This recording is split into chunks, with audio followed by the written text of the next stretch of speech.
which slid out of the pneumatic tube after only a few minutes' delay. The messages he had received referred to articles or news items which, for one reason or another, was thought necessary to alter, or as the official phrase had it, to rectify. For example, it appeared from the Times of the 17th of March that Big Brother, in his speech of the previous day, had predicted that the South Indian Front would remain quiet, but that a Eurasian offensive would shortly be launched in North Africa. As it happened, the Eurasian Higher Command had launched its offensive in South India and left North Africa alone. It was therefore necessary to rewrite a paragraph of Big Brother's speech in such a way as to make him predict the thing that had actually happened. Or again, the Times of the 19th of December had published the official forecasts of the output of various classes of consumption goods in the fourth quarter of 1983, which was also the sixth quarter of the ninth 3-year plan. Today's issue contained a statement of the actual output, from which it appeared that the forecasts were in every instance grossly wrong. Winston's job was to rectify the original figures by making them agree with the later ones. As for the third message, it referred to a very simple error which could be set right in a couple of minutes. As short a time ago as February, the Ministry of Plenty had issued a promise, a categorical pledge were the official words, that there would be no reduction of the chocolate ration during 1984. Actually, as Winston was aware, the chocolate ration was to be reduced from 30 grams to 20 at the end of the present week. All that was needed was the substitute for the original promise, a warning that it would probably be necessary to reduce the ration at some time in April. Okay, do you get that? So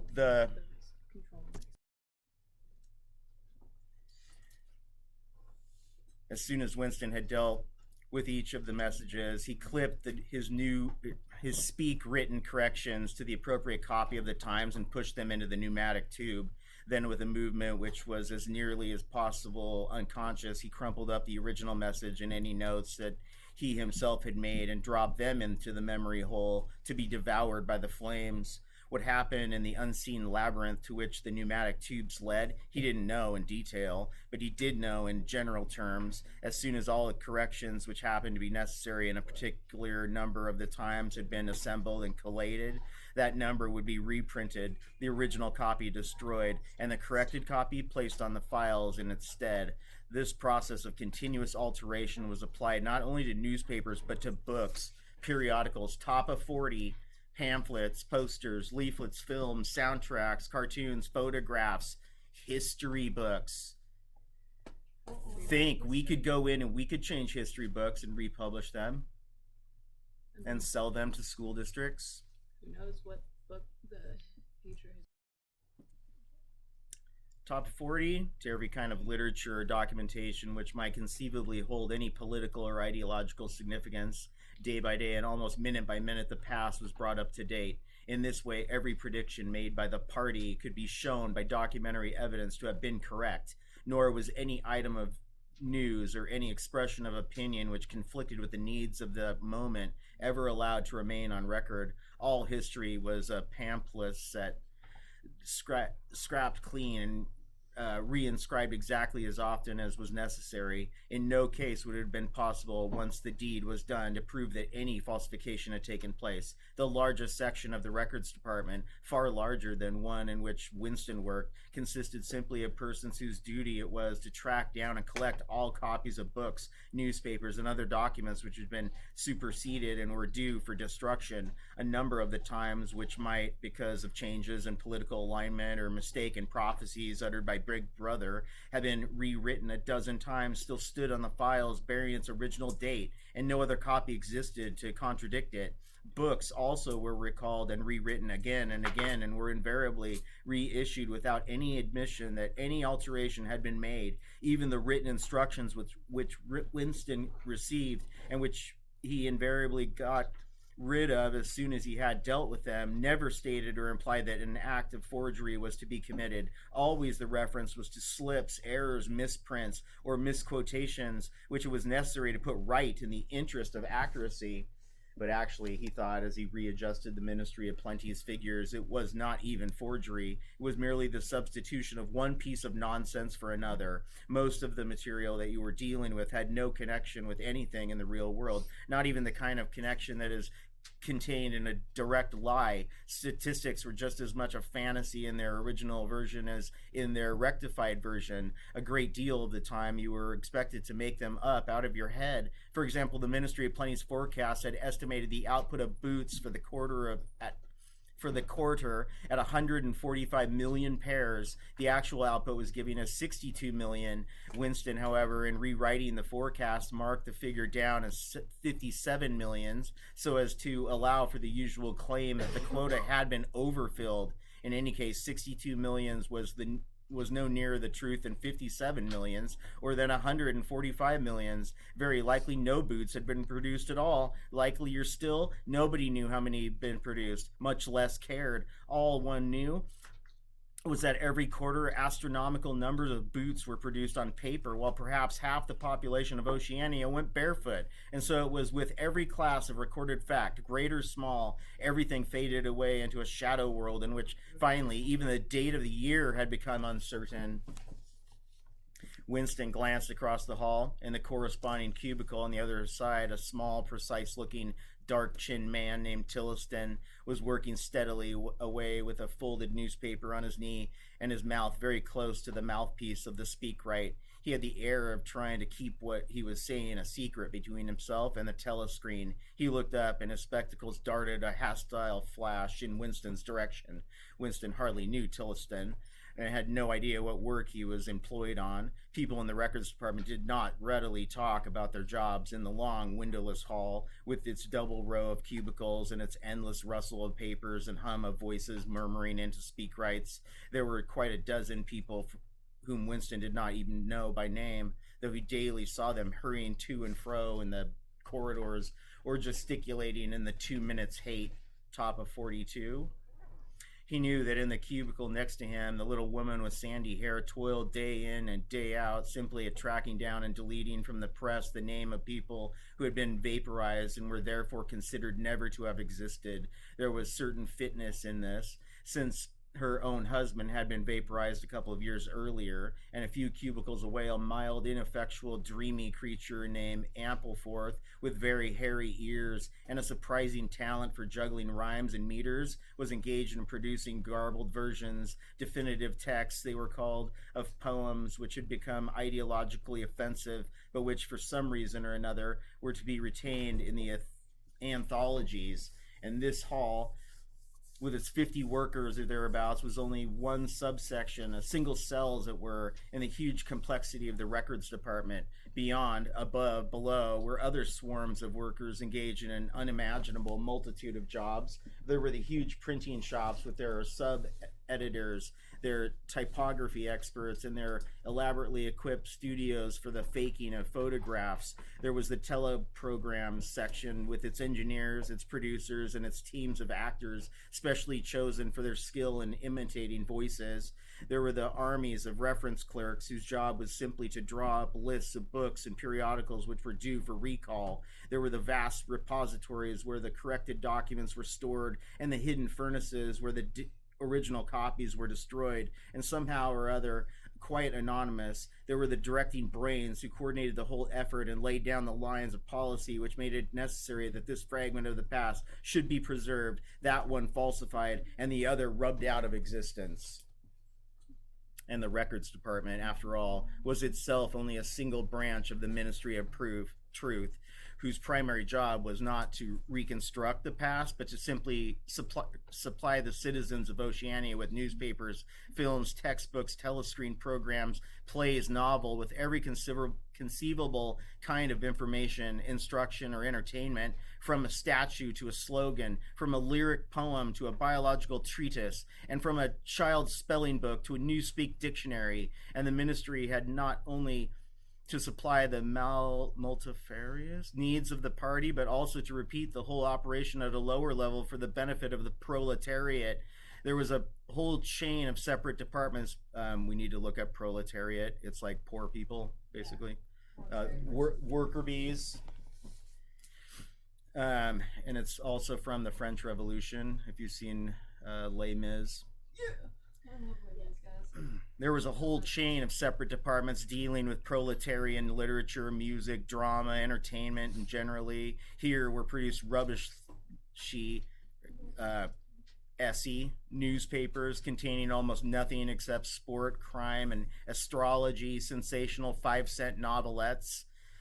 Think of that. So, what media do you consume? Is your media consuming that you consume? Is it sport, crime, astrology, 5-cent novelettes? That's trashy stories. Yes, put music into that list, and that's the media you consume. And so do what we all do. Films oozing with sex and sentimental songs, which were composed entirely by mechanical means on a special kind of kaleidoscope known as a versificator. There was even a whole subsection, pornosec, it was called in Newspeak, engaged in producing the lowest kind of pornography, which was sent out in sealed packets in which no party member, other than those who worked on it, was permitted to look at it. So unless you made the board, So they you can't are. watch it. So they are controlling that stuff. Yeah, I see faces in here that are making big connections with Brave New World. Guys, is this Project 2025? Yes. Yes. 3 messages had slid out of the pneumatic tube while Winston was working, but they were simple matters, and he had disposed of them before the 2 minutes hate interrupted him. When the hate was over, he returned to his cubicle, took the Newspeak dictionary from its shelf, pushed the SpeakWrite to one side, cleaned his spectacles, and settled down to his main job of the morning. Winston's greatest pleasure in life was in his work. Most of it was tedious routine, but included in it there were also jobs so difficult and intricate that you could lose yourself in them, as in the depths of a mathematical problem, delicate pieces of forgery in which you had nothing to guide you except your knowledge of the principles of Ingsoc and your estimate of what the party wanted you to say. Winston was good at this, top of 44 kind of thing.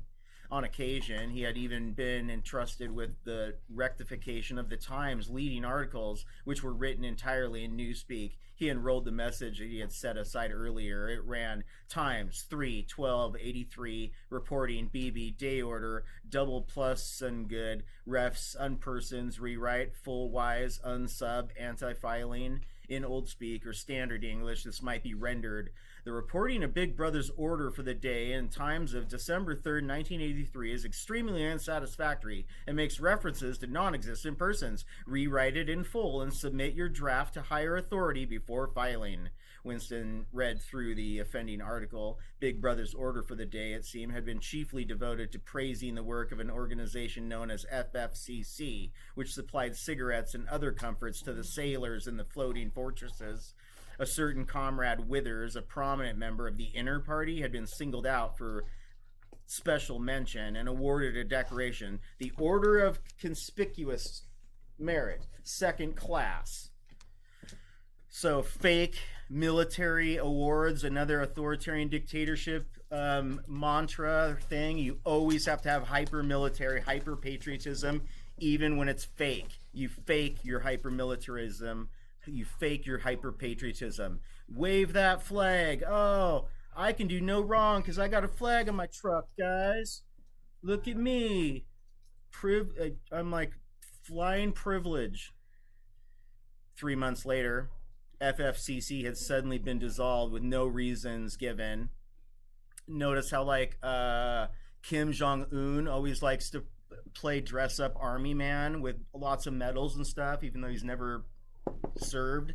Or any of his generals. Yeah, Mussolini was a big play army guy. They're like toddlers.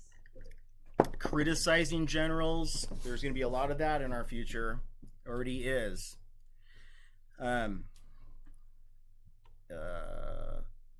think the largest employer of brown women in the world is the U.S. military. And saying woke generals should tell you something. The largest employer in the history of the world of brown women is the United States military. I'm almost positive that's a fact. And if it's not, it's like 1 or 2. But what other country would employ so many brown women? Think about it. No other country would do that. Nothing? Nothing? I get nothing for that one? Processing. 3 months later, FFCC had suddenly been dissolved with no reasons given. One could assume that Withers and his associates were now in disgrace, but there had been no report of the matter in the press or on the telescreen. That was to be expected, since it was unusual for political offenders to be put on trial or even publicly denounced. The great purges involving thousands of people with public trials of traitors and thought criminals who made abject confession of their crimes and were afterwards executed were special showpieces not occurring oftener than once in a couple of years. More commonly, people who had incurred the displeasure of the party, top of 45, simply disappeared and were never heard of again. One never had the smallest clue as to what had happened to them. In some cases, they might not even be dead. Perhaps 30 people personally known to Winston, not counting his parents, had disappeared at one time or another.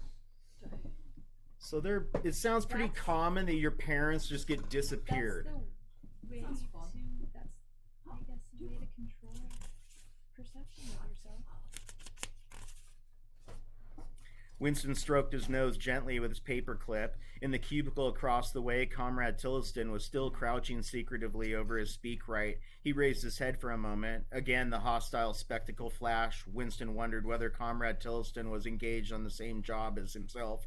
It was perfectly possible. So tricky a piece of work would never be entrusted to a single person. On the other hand, to turn it over to a committee would be to admit openly that an act of fabrication was taking place. Very likely, as many as a dozen people were now working away on rival versions of what Big Brother had actually said, and presently some master brain in the inner party would select his version or that, would re-edit it and set it in motion the complex process of cross-referencing that would be required, and then the chosen lie would pass into the permanent records and become truth. Winston did not know why Withers had been disgraced. Perhaps it was for corruption or incompetence. Perhaps Big Brother was merely getting rid of too popular a subordinate. Perhaps Withers or someone close to him had been suspected of heretical tendencies, heretical against orthodoxy. I'm gonna hang my crucifix, my necklace. I'm gonna hang it upside down when I go to Catholic Mass on Sunday. That would be heresy. That'd be a choice. Or perhaps, what was likeliest of all, the thing had simply happened because purges and vaporizations were a necessary part of the mechanics of government. The only real clue lay in the words refs unpersons, which indicated that Withers was already dead. You could not invariably assume this to be the case when people were arrested. Sometimes they were released and allowed to remain at liberty for as much as a year or two before being executed. Very occasionally, some persons whom you had believed dead long since would make a ghostly reappearance, top of 46, at some public trial where he would implicate hundreds of others by his testimony before vanishing, this time forever. Withers, however, was already an unperson. He did not exist. He had never existed. Winston decided that it would not be enough simply to reverse the tendency of Big Brother's speech. It was better to make it deal with something totally unconnected with its original subject. He might turn the speech into the usual denunciation of traitors and thought criminals, but that was a little too obvious, while to invent a victory at the front or some triumph of overproduction in the 9th three-year plan might complicate the records too much. What was needed was a piece of pure fantasy. Suddenly there sprang into his mind, ready-made as it were, the image of a certain Comrade Ogilvy, who had recently died in battle in heroic circumstances. There were occasions when Big Brother devoted his order for the day to commemorating some humble rank-and-file party member whose life and death he held up as an example worthy to be followed. Today he should commemorate Comrade Ogilvy. It was true that there was no such person as Comrade Ogilvy, but a few lines of print and a couple of faked photographs would soon bring him into existence. Winston thought for a moment, then pulled the speakwrite toward him and began dictating in Big Brother's familiar style, a style at once military and pedantic, and because of a trick of asking questions and then promptly answering them. What lessons do we learn from this fact, comrades? The lessons, which is also one of the fundamental principles of INGSOC, that, etc., etc., easy to imitate. At the age of 3, Comrade Ogilvy had refused all toys except a drum, a submachine gun, and a model helicopter. At 6, a year early, by a special relaxation of the rules, he had joined the spies. At 9, he had been a troop leader. At 11, he had denounced his uncle to the thought police after overhearing a conversation which appeared to him to have criminal tendencies. At 17, he had been a district organizer of the Junior Anti-Sex League. At 19, he had designed a hand grenade which had been adopted in the Ministry of Peace and which, at its first trial, had killed 31 Eurasian prisoners in one burst. At 23, he had perished in action, pursued by enemy jet planes while flying over the Indian Ocean with important dispatches. He had weighted his body with his machine gun and leapt out of the helicopter into deep water, dispatches and all. An end, said Big Brother, which it was impossible to contemplate without feelings of envy. Big Brother added a few remarks on the purity and single-mindedness of Comrade Ogilvy's life. He was a total sustainer and a non-smoker, had no recreations except a daily hour in the gymnasium, and had taken a vow of celibacy, not having sex, believing marriage and the care of a family to be incompatible with a 24-hour-a-day devotion to duty. He had no subjects of conversation except the principles of Ingsoc, and no aim in life except the defeat of the Eurasian enemy and the hunting down of spies, saboteurs, thought criminals, and traitors generally. We invented a hero to go along with our invented boogeyman, Emmanuel Goldstein. Winston debated with himself whether to award Comrade Ogilvy the Order of Conspicuous Merit, and in the end he decided against it, of the unnecessary cross-referencing that it would entail. Once again he glanced at his rival in the opposite cubicle. Something seemed to tell him with certainty that Tilson was busy at the same job as himself. There was no way of knowing whose version would finally be adopted, but he felt a profound conviction that it would be his own. Comrade Ogilvy, unimagined an hour ago, was now a fact. It struck him as curious that you could create dead men but not living ones. Comrade Ogilvy, that's an interesting line right there. It struck him as curious that you could create dead men but not living ones. I kind of want to have that as a tattoo. What page is that? Cool. Bottom of 47. Why don't you highlight that one, guys? It struck him as curious that he could create dead men but not living ones. Comrade Ogilvy, who had never existed in the present, now existed in the past. And when once the act of forgery was forgotten, he would exist just as authentically and upon the same evidence as Charlemagne or Julius Caesar.